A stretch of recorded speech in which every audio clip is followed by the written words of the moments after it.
Кодекс кананічнага права з ксяндзом Дмітрыем Пухальскім.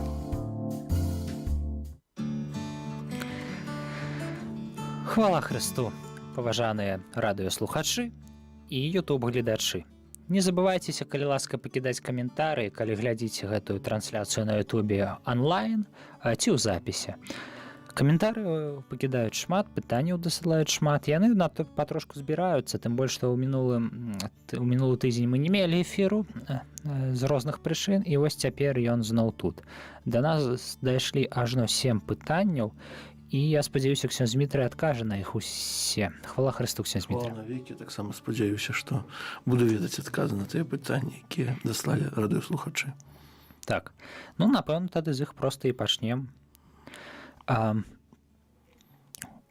Значыць, пытанні я іх так разгрупіраваў трошку, большасць з іх датычыць посту, некаторыя датычаць шлюбу, некаторыя пытанні абрадаў у каталіцкай царкве. Пачнем, напэўна, з посту, таму што вялікі тыдзень якраз такі заахвочвае. Напэўна. Я буду задаваць пытанне так, як яно было дасланае да нас. Ці перабіў у двукосці святы Юзаф устрыманне ад гучных забаў? Ці перабіла іх добравешчанне, яно ж звеставанне?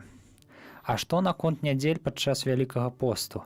Цікавіць таксама пытанне не толькі ежы, але і гучных забаў. Ну, хвала Христу, яшчэ раз усіх шчыра вітаю. Гэтае пытанне, напэўна, узнікаюць кожны год. Што каго перабівае, якія ўрачыстасці, што важнейшае, што вялікі пост, што можна, што нельга, вось, і гэтак далей.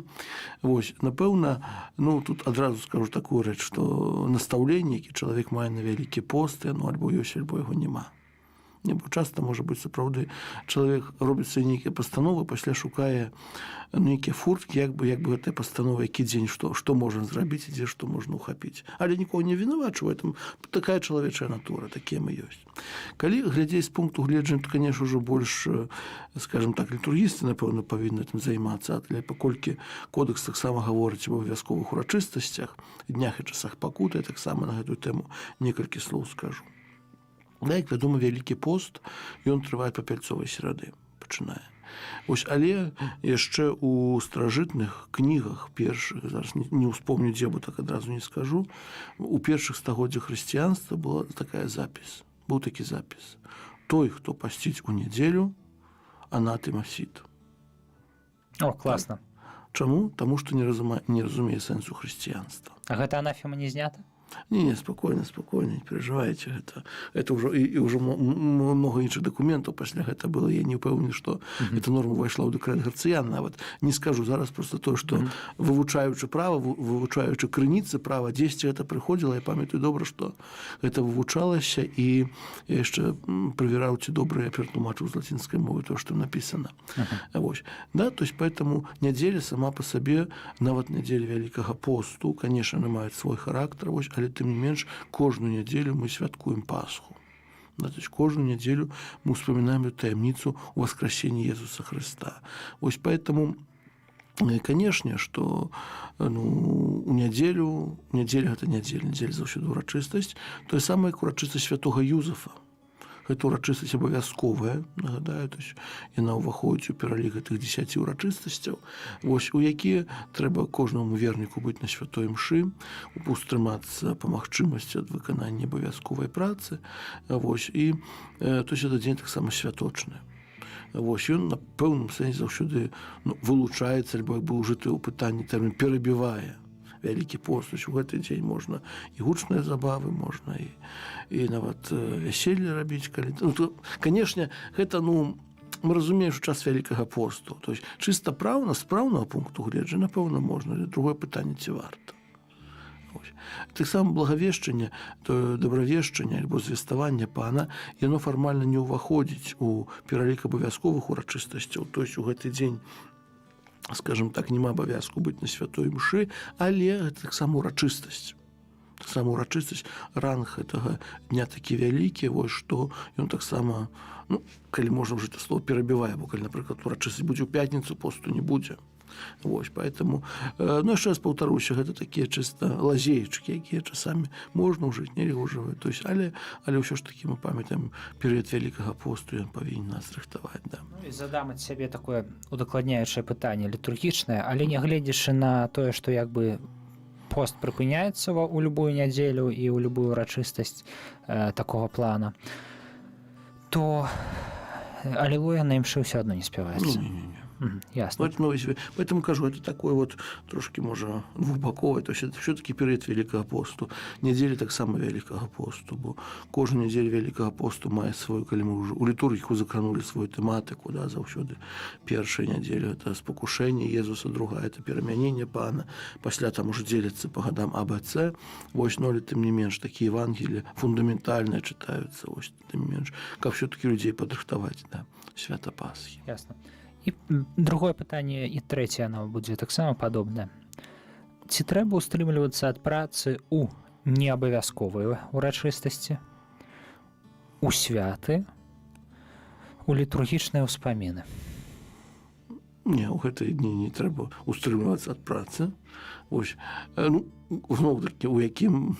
Значит, я разумею, у якім кантэксце чалавек это пытаецца ўстрымлівацца ад працы, то есть, ну, штосьці не рабіць, да, то есть, по-нашаму святкаваць, можа, косе, да, то есть, не рабіць працу нейкую неабавязковую.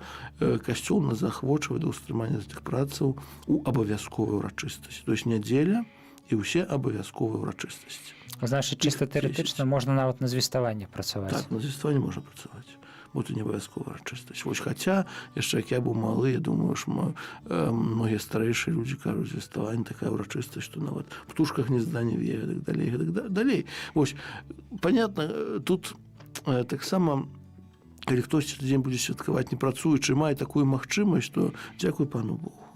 Цяпер, на жаль, можа, у такім рытме жывём, што далёка не кожны мае магчымасць нічога не рабіць у нейкі дзень, вось, асабліва ў вялікіх гарадах. Вось, поэтому, ну, але тым не менш такая градацыя ёсць. Але тым не менш у неабавязковай урачыстасці можна, ну, не можна, нельга, скажем так, пасціцца, так? У плане ўстрымання ад мясных страў.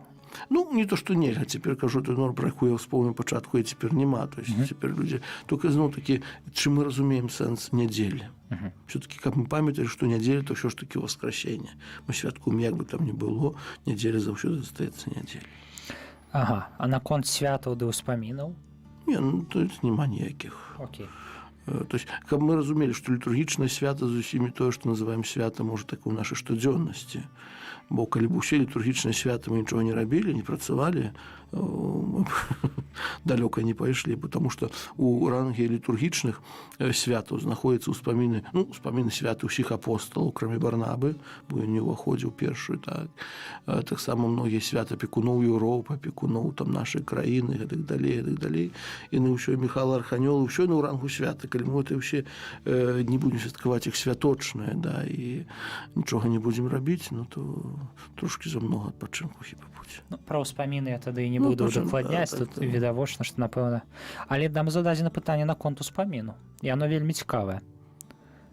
Нядаўна прайшло свята апекуноў Еўропы Кірыла і Мефодія. У той жа дзень ёсць святы Валянцін. У нас ёсць парафія святого Валянціна. Я, дарэчы, не памятаю, дзе ў Смілавічах? А, ў Смалявічах. Парафіяльнае свята актыўна адзначалася. Узнікае пытанне. Ці абавязкова наведваць імшу і ўстрымлівацца ад працы ў дзень успаміну святога, у гонар якога кансакраваны твой парафіяльны касцёл?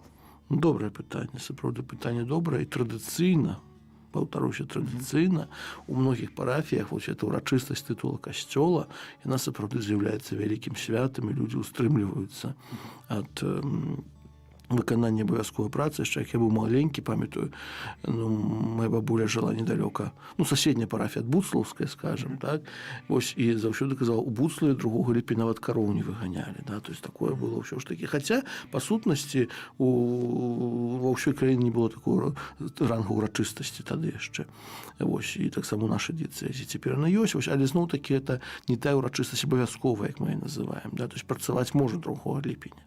Вось, але тым не менш, можна гэтае пытанне такое две рэчы трэба сабе ўсвядоміць. Да? Традыцыйна, да, людзі святкуюць, калі парафія ўзялі святога Валянціна, вельмі добры прыклад. Да, бо это... Улічваючы, што ён не вынесены ў агульны каляндар, так, яшчэ больш добра. Так, ну, але ёсць. Вось касцёльныя ўлады прынялі такую назву, лічым, што ёсць. Вось. І са святымі этымі першых стагоддзяў там много цікавых рэчаў ёсць, поэтому не будзем... Ну так, будзем лічыць, што ў Смалявічах трошку дзейнічае каляндар 61-го года. Ну так. Ну, тым не менш, так? У святого... Тады натуральна, што ў Смалявіцкай парафіі дзень урачыстасць. Сёлета это была нядзеля наогул. Таму это было... Гэта нядзеля яшчэ не была нядзеля Вялікага посту. Яшчэ перад Вялікім постам это было. Вось таму гэту нядзелю святкавалася урачыстасць абсалютна нармальна. У Смалявічах. Так, а калі б гэта быў будні дзень ці пятніца? Калі будні дзень, таксама святкавалася урачыстасць, то есть можна было спажываць мясныя стравы. Ось, не было б фармальнага абавязку быць на святой мшы, устрымлівацца ад працы, бо эта урачыстасць не абавязковая. Вось, хаця так, ось, з пункту гледжання душпастарскіх, ксяндзы пробашчы шаноўныя, ўсё ж такі, ну, захвочваюць, каб гэты дзень святкаваць у парафіі. І, в прынцыпе, калі ты належыш да парафіі, ну, ці кананічна тэрытарыяльна, ці проста асацыюеш сябе, так разумею, хаця тут ужо складаней. Ну, складаней, так. Окей, калі ты кананічна належыш да парафіі, вось так скажам, тэрытарыяльна, як у нас у краіне гэта прынята, і ў цябе ў парафіяльным касцёле ў пятніцу свята, ну, фактычна гэта у нас называюць фэст, так? То ты можаш у пятніцу спажываць мяса. Можаш. І не трэба на гэта адмысловая дыспенсацыя, дэкрэт канферэнцыі не трэба. Абсалютна не трэба, таму што гэта ўрачыстасць. На гэтай тэрыторыі гэта ўрачыстасць. Значыць, фактычна ёсць, аказваецца, і неабавязковыя ўрачыстасці для канкрэтных тэрыторый. Але наступная справа, калі б гэта ўжо быў час Вялікага посту, нават калі б гэта была нядзеля, у нядзелю такі ўрачыстасць святкаваць Вялікага посту нельга, перанеслася б на панядзелак. Калі б гэта ўжо быў Вялікі пост, таму што нядзелі Вялікага посту, велікодныя нядзелі маюць вышэйшы ранг, чым звычайныя нядзелі. То есть звычайную нядзелю можна. Вось, але ў звычайную нядзелю сёлета не святкавалася свята Кірыла і Метода. Таму што была нядзеля, не святкавалася, бо гэта свята, яно мае ніжэйшы ранг, чым урачыстасць. Я вось, у мяне табліца перад вачыма няма з першынством рэлігійных, ну, урачыстасці святы ўсяго такога. Я прыгадваю ў пачатку літургіі гадзіны, на ёсць, да я часта звяртаешся. Вось мне цікава, у Смалявіцкай парафіі у іх за тое, што атрымліваецца свята апекуна свайго касцёла, то яно стаіць вышэй за Кірыла і Мефодія выходзіць? Конечно. Потому што Кірыл і Мефодій толькі свята, гэта ўрачыстасць. А яны Кірыла і Мефодія пераносіць на панядзелак? Проста ён прапускаецца. Ну так. У Смалявічах ніколі Кірыла і Метода не ўспамінаюць, ну так ёсць. Тэрыторыя свабодная ад Кірыла і Метода. Цікава. Дзякую шчыра, што адказалі. Я спадзяюся, гэта будзе вельмі цікава сапраўды для ўсіх слухачоў, што... Это не толькі парафія святога Валянціна, да, ты ж, конечно, многіх парафій, якія маюць такі свой тытул, бо некаторыя парафіі маюць тытул, калі заўсёды ўрачыстасць, там Петра і Паўла, Найсвяцейшая Троіца, там, не ведаю, у него ўзяцце Маці Божай, такіх парафій вельмі многа.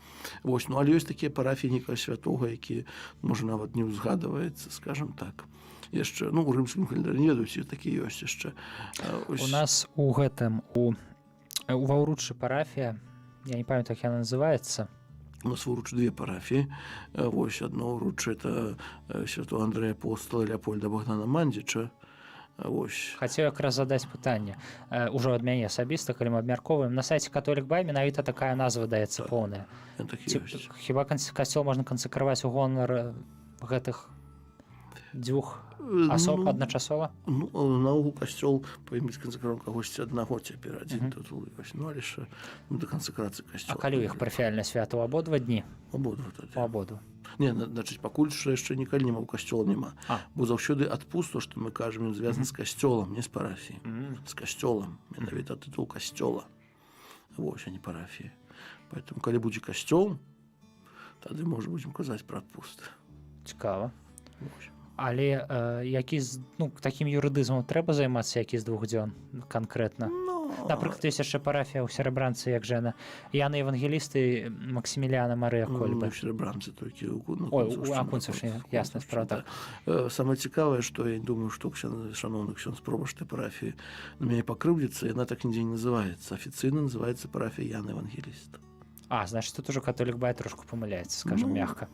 Бо там ідзе двайная назва. Не толькі Католік.бай, вось, але... У Куры яно запісана як Яна Евангеліста. Прычым зарэгістравана ў дзяржаве таксама Яна Евангеліста. Ну, нам больш важна, як яно ўсё ж такі ў курыі. Ну, а мне курыялісту важна, які ў дзяржаве таксама. Ясна. І ў такіх выпадках, у прынцыпе, можна ўсю адказнасць з такімі двайнымі назвамі ускласці, што называецца на пробашча, груба кажучы. Як паслухмяны свецкі вернік, які робіць тое, што яму кажа пробашч. Як свецкі вернік, то так лепей на пробашча, слухацца пробашча. Ясна. Уже як пробашча пытанне будзе вырашаць, ну, ўжо хай вырашаць. Ну, там вырашаць. Там будзе мерапрыемства, калі ўсе пытанні вырашаць, ніхто не ведае калі. Дзякуй шчыра за адказ. Значыць, яшчэ адно пытанне, якое стаіць на мяжы пытанняў пра шлюб і пытанняў пра пост. Ці можна мець сексуальныя стасункі ў пост? Маецца на ўвазе на працягу ўсяго перыяда посту, і таксама цікава асобна пра пятніцу. Бо апостол Павел піша штосьці такое, што можна разумець як тое, што нельга. Не, значыць, цяперашняе навучанне касцёл не забараняе сексуальныя стасункі, канешне, паміж мужам і жонкай. Ну, гэта само па сабе відавочна. Ну, не заўсёды трэба, як праўніку, трэба это сказаць, паміж мужам і жонкай. Паміж мужам і жонкай сексуальныя адносіны не забаронены ні ў часе вялікага посту, ні ў нядзелю, ні ў пятніцы, ні ў іншыя дні. Ясна. То есть толькі, потому што там ужо забароны няма. Амен. Амен. Значыць так, тлумачэнне апостола Паўла, ну, у прынцыпе, царква таксама некае зрабіла. Так. Пытанне пра шлюб. Шлюб метадыстаў і баптыстаў у арыгінальным пытанні быў, значыць, уявім сабе, што метадыст і баптыст узялі шлюб. Яны абодва хрышчаныя, каталіцкая царква вызнае іх рост за сапраўдны. Для нас, як для каталікоў, гэта натуральны шлюб, ці гэта ўсё ж такі сапраўдны сакрамент шлюбу проста не дапоўнены адпаведна кананічным чынам? Ну, тут есть заўсёды пытанне, якая кананічная форма іх абавязвае. І калі памінаем баптысты, метадысты... Ну, хай, можа, у нас у Беларусі, да прабачыць мяне аўтар пытання, мы можам змяніць гэта на баптыстаў і пяцідзясятнікаў. Напрыклад, так. Вось тое, што ў нас часцей сустракаецца. Любыя прадстаўнікі пратэстанцкіх супольнасцяў часцей за ўсё у іх управе для сапраўднасці патрэбны тыя самыя нормы, што і для дзяржаўнага шлюбу. Часцей за ўсё так і ёсць, там мало у каго ёсць свая нейкая кананічная форма альбо штосьці іншае. Поэтому калі яны паводле сваёй кананічнай формы так узялі гэтае сужэнства, то яно будзе сапраўднае таксама. Для каталікоў таксама. Гэта не натуральнае сужэнства будзе. Мы не кажам тут пра сакрамент, будзе там сакраменту не. Ага, значыць, гэта будзе сапраўднае сужэнства у баптыстаў і метадыстаў без сакраментальнага характару. Ну, трэба глядзець, скажу адразу, трэба это... Так, пытанне, оно можа быць вельмі тэарэтычнае, хаця я магу уявіць, што на практыцы яны могуць навярнуцца проста. Конечно. І што ім рабіць, дапаўняць ім кананічную форму? Ім жа не браць сужэнства на нову? Не, сужэнства за нову, не, такого паняцця як дапаўнення кананічнай формы яго не існуе па сутнасці. Ну, нібыта ж ёсць нейкая санацыя на радзіс. Ну, санацыя, калі не было несапраўднай з наяўнасці нейкіх прычынаў, ну, трэба разбірацца, трэба глядзець. А з савецкімі сужэнствамі абмяркоўвалі гэта калісьці? Там жа таксама нібыта дапаўняецца. Ну, нет, гэта ўжо біскупскай улады, таму што там былі католікі. Там былі католікі. Оно як, а тут не католікі. То есть тут касцёл заўсёды шануе таго, якая, скажем так, форма, потому что правослаўны па сутнасці тое самае. Па сутнасці падобная сітуацыя. То есть мы шануем, што там у праваслаўнай царкве для сапраўднасці сужэнства павінна быць таксама благаслаўленне святара. Ну, яно звычайна ёсць. Ну, у праваслаўнай царкве ёсць, калі праваслаўны бярэце яго ў касцеле, Тады няма. И в этом проблема может возникнуть. Поэтому диакон теперь тоже в праве дописано, то есть диакон не допускается до благословения такие суженства.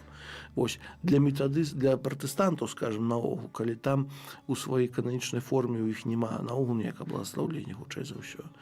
Питание сакраментальности, не стаіць. Ясна. Але пытанне сапраўднасці яно таксама не стаіць, гэта відавочна сапраўдны шлюб? Сапраўдна, 100% сапраўдна. І ён відавочна не натуральна, бо яны абодва хрышчаны. Так. Ясна. Ну, можа быць, наш чытач так вывучае шлюбнае пытанне. Это для нас не так актуальна, але я магу уявіць сабе, што, напэўна, тут ёсць пра што пагаварыць з кананістамі з Амерыкі якой-небудзь. Гэта было цікава. Германії, я думаю, спакойна. Германії. Окей, няхай. Я добра, Не будзем нічога. забираю свае словы назад. Так, забірайце. Германію не прыгадваем з мінулых некалькіх тыдняў больш, бо там уже нешта ўсё далёка зайшло. Дзякую вялікі за пытанне пра шлюб. Нагадваем усім аб тым, што Бог злучыў, чалавек не разлучае, адказна стаўцеся да шлюбу. І пераходзім да пытання таго, што адбываецца пасля шлюбу. Гэта значыць да пытання абрадаў. Значыць, адзін наш пастаянны глядач цікаецца вось такой штукай. Хоча ён змяніць абрад на рымскі. І ведае, што трэба адабрэнне ад абодвух ардынарыяў у нашай сітуацыі. Ну, гэта значыць, паколькі ён жыве ў нашай дыяцэзі, это господі, ён жа не арцы, проста біскуп Казімір Велікаселец, значыць, цяпер ардынарый у нашай дыяцэзі. А у грэк-каталікоў мы ведаем з ліста, я так разумею, ад кардынала Сандры ад кангрэгацыі ўсходніх цэркваў, так, што архімандрыт Сергій Гаек, ён мае такія паўнаводствы таксама. Піша далей, як гэта зрабіць на практыцы? Што і куды трэба несці? Куды пісаць, з кім сустракацца, чаго прасіць? Цікавае пытанне. Цікавае пытанне. Як убожыць парафіяльных канцылярыйных спраў да свайго правабашча? Окей, і значыць, а пытанне сувязі з архімандрытам Сергеем таксама павінен вырашаць рымскі пробаш. Пробаш вырашыць тое пытанне. Ясна. У нас уже некалькі сітуацый такіх было, літаральна на днях размаўляў з архімандрытам, вось там яшчэ трошкі пэўнай неяснасці вытлумачылі, там больш канцылярыйныя, скажем, поэтому да пробашча. Окей. Сказалі свайго пробашча. Калі пробаш штосьці не будзе ведаць, ён заўсёды можа звярнуцца ў курыю. Канешне. Далей ідзе такое цікавае пытанне, якое навеяна святам святога Юзафа. Таксама ад аднаго нашага чытача.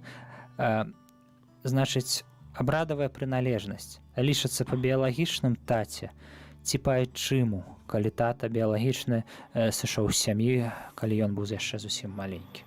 Это цікавае пытанне. Это цікавае пытанне. І больш такой, думаю, казус такі ён даволі таксама цікавы.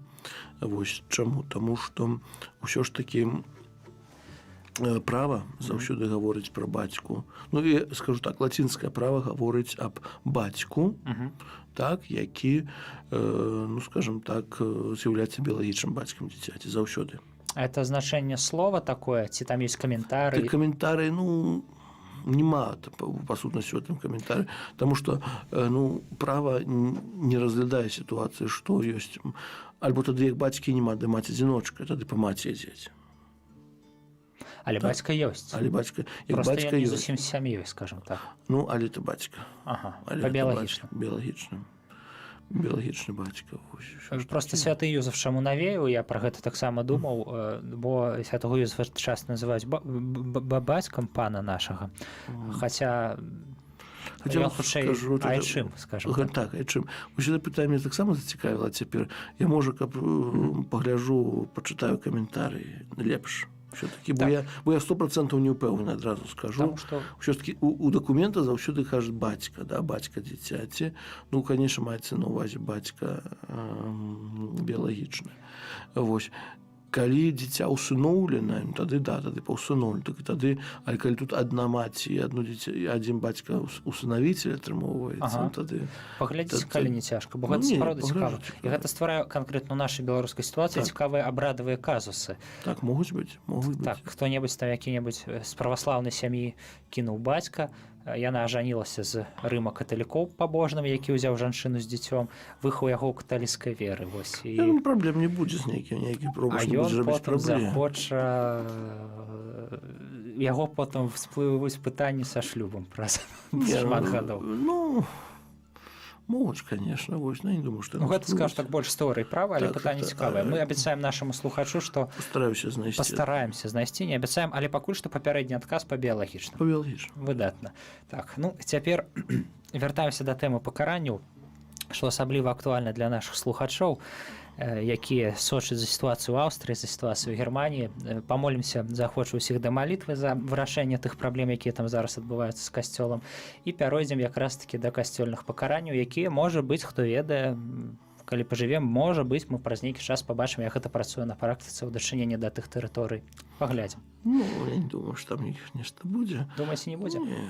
Я чуў, дарэчы, яшчэ, што выдалілі 2 біскупаў з Польшчы. Чулі вы пра такое? Забаранілі нібыта? Ну, там не выдалі, там ёсць там раскрыпт, я чытаў учора адносін да аднаго біскупа, яму забарона. Ну, это уже на моцы этого мотопропривоістасць люксмунді. Забарона пражываць на адной тэрыторыі, напрыклад, там ёсць біскуп. Ну, уже біскуп, ён не кіруючы біскуп, уже пенсіянер. Вось там зноў-такі звязан з тымі справамі не вельмі прыемнымі. 6-я запаведь? Так. Ясна. Вось я вчора дакументы чытаў, мне прыслаў адзін знаёмы. Вось, ну, ёсць як ёсць, што зробім. Вось. Але гэта, кстати, тое пакаранне, про якое мы казалі, так званых спецыяй, забарона або наадварот наказ пражываць нейкай тэрыторыі. Бо это ўжо не цэнзура, бо нагадваю, мы пачыналі размаўляць пра цэнзуры. І казалі, што такое цэнзуры. Цэнзура ў касцёле 3. Так. Гэта экскамуніка, гэта інтэрдыкт і гэта суспенса. Прычым суспенса можа быць толькі для асобаў духоўных, дыякана і святара. Што экскамунікаванай асобе забараняецца, што чалавек не можа рабіць. Прычым важна яшчэ адрозніць 2 рэчы. Калі экскамуніка, калі пра яе вядома, да, то есть калі яна накладзена або абвешчана, і калі экскамуніка просто ёсць, скажем так, можа быць лята сентэнцыя, калі пра яе ніхто не ведае. Вот 2 сітуацыі.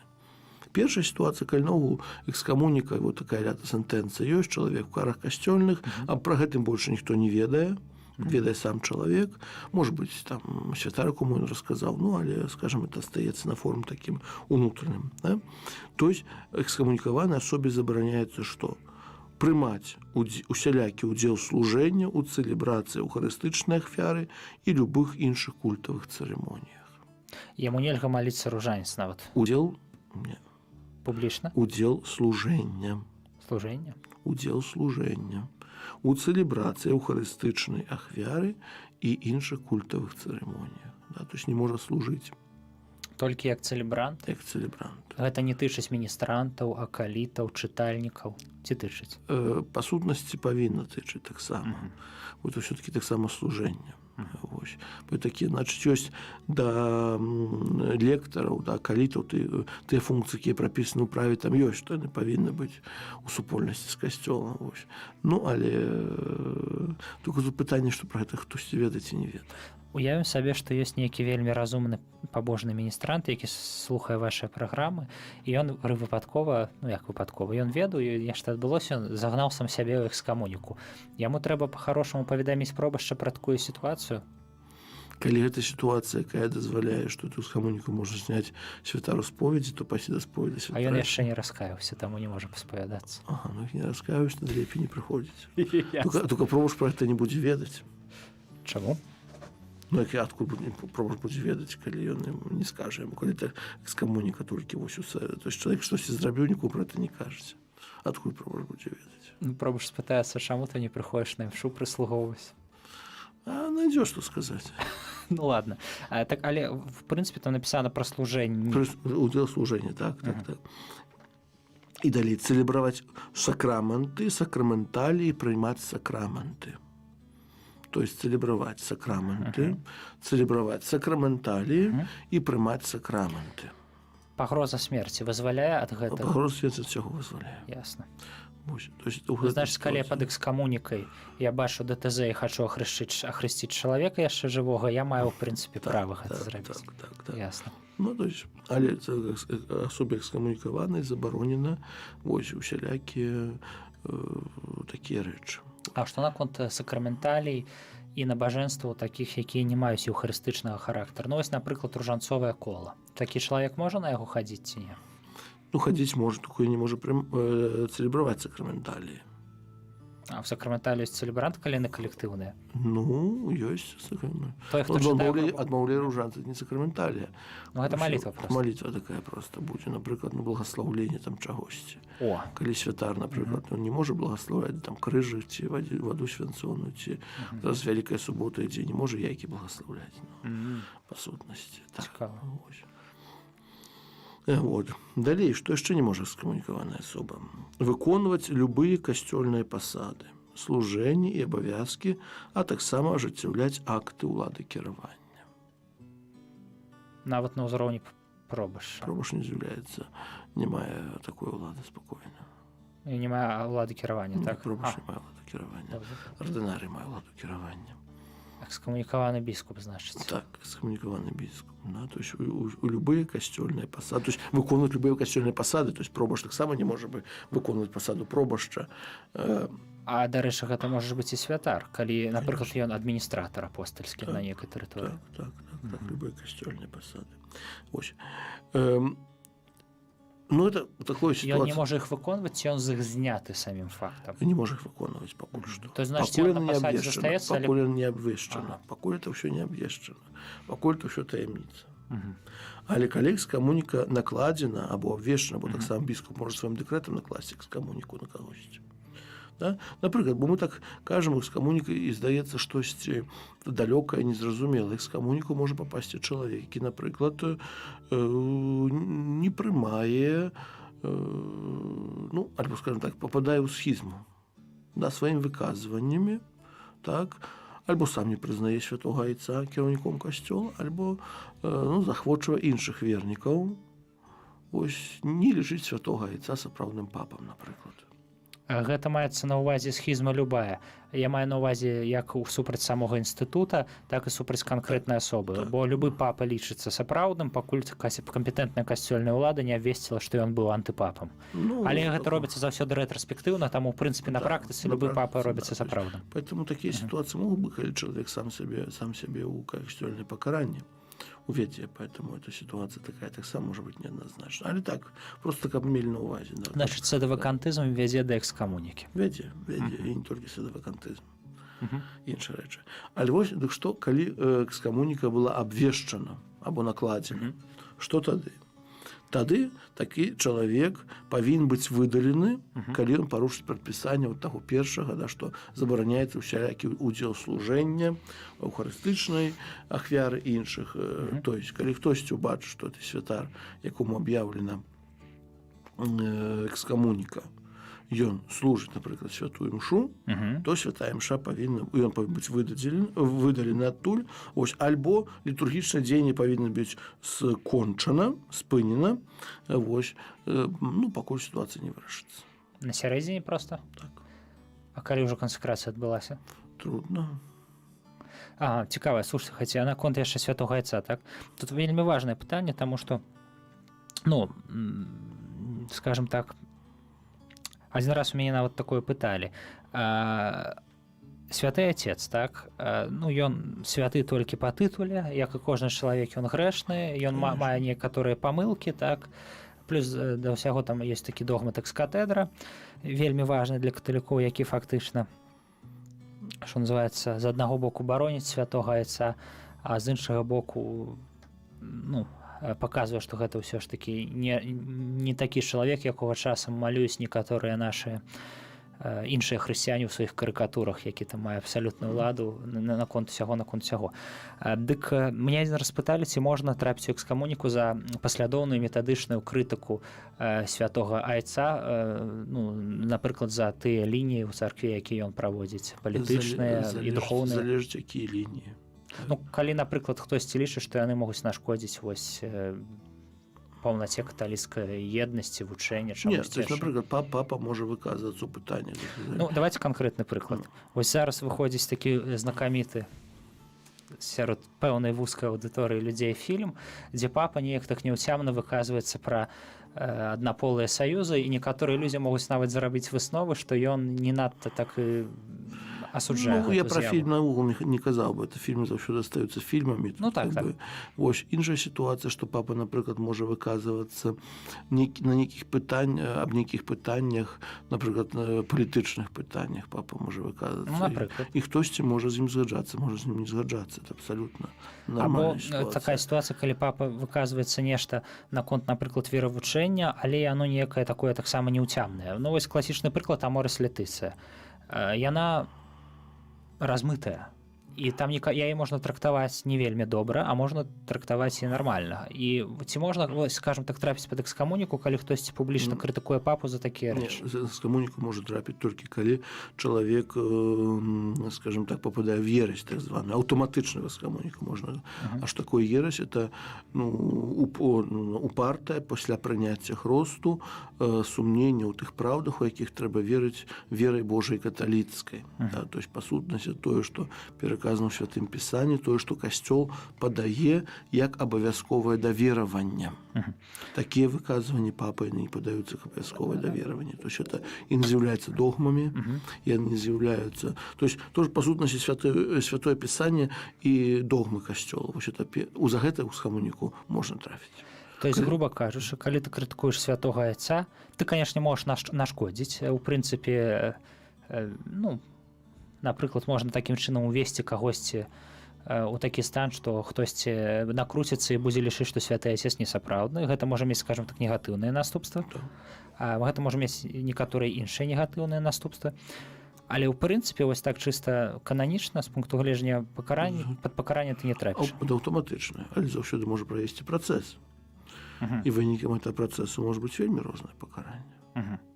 Тут уже біскуп альбо іншая кампетэнтная ўлада, залежыць ад таго, каму, хто ты працэс будзе праводзіць, можа вынесці іншае рашэнне, любое рашэнне, любое. Адпаведнае рашэнне. Адпаведнае, менавіта, што не любое. Проста гэта даволі цікавае пытанне, бо мы жывём такі час, калі увогуле ўсе працэсы яны вельмі бачныя, яны вельмі шырокія.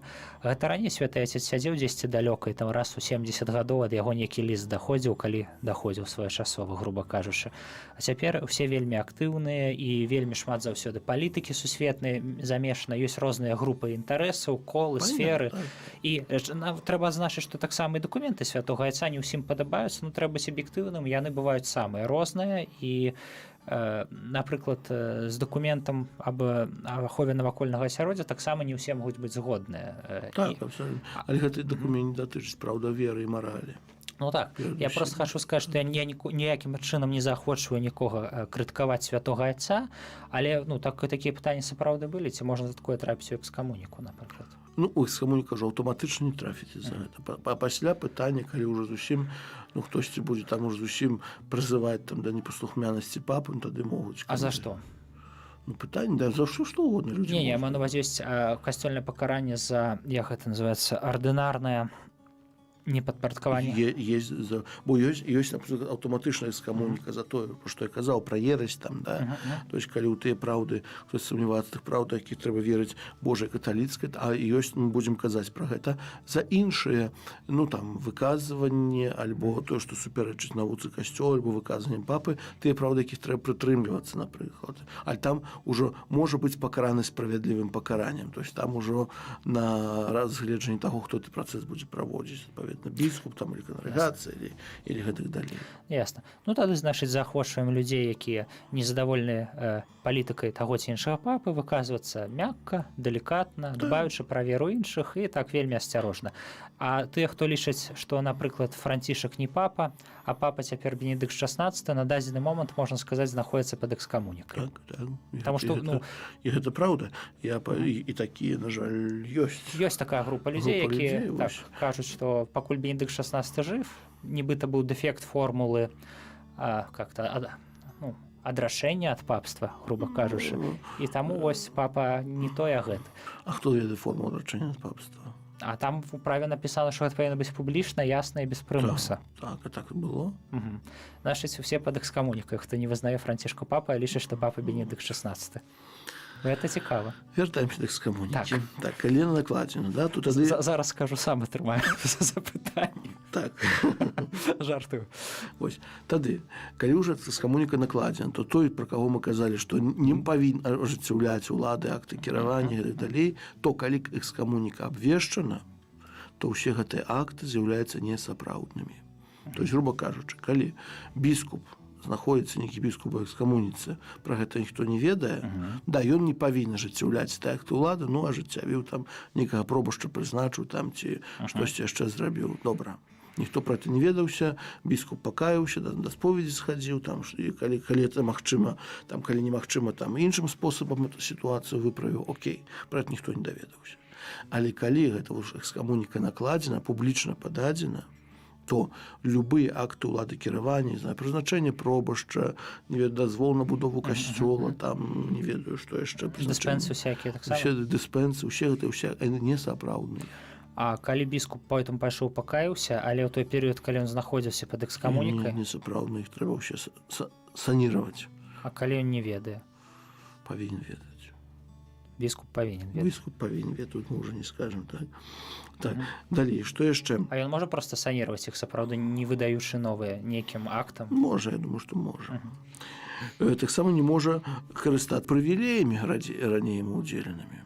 Які ёсць прывілеі? Ну, розныя прывілеі могуць быць, пачынаючы ад прывілеяў нашэння якіх-небудзь спецыяльных формаў на адзенне, напрыклад, там сутанна, там у чым-небудзь спецыяльным, там з фіолетавымі гузікамі, там ці ракеты, ці манталеты, ці якія штосьці іншае. Значыць, калі канонік з кафедральнага капітала? Так, напрыклад, гэта сітуацыя, заканчваючы нейкім персанальным прывілеямі, напрыклад, удзялення, там, адпушчэння грахоў нейкай сітуацыі можа быць, або прывілеі. Ну, розныя могуць быць прывілеі. У нас іх многа няма, наогул, скажем так, але прывілеі могуць быць вельмі рознымі.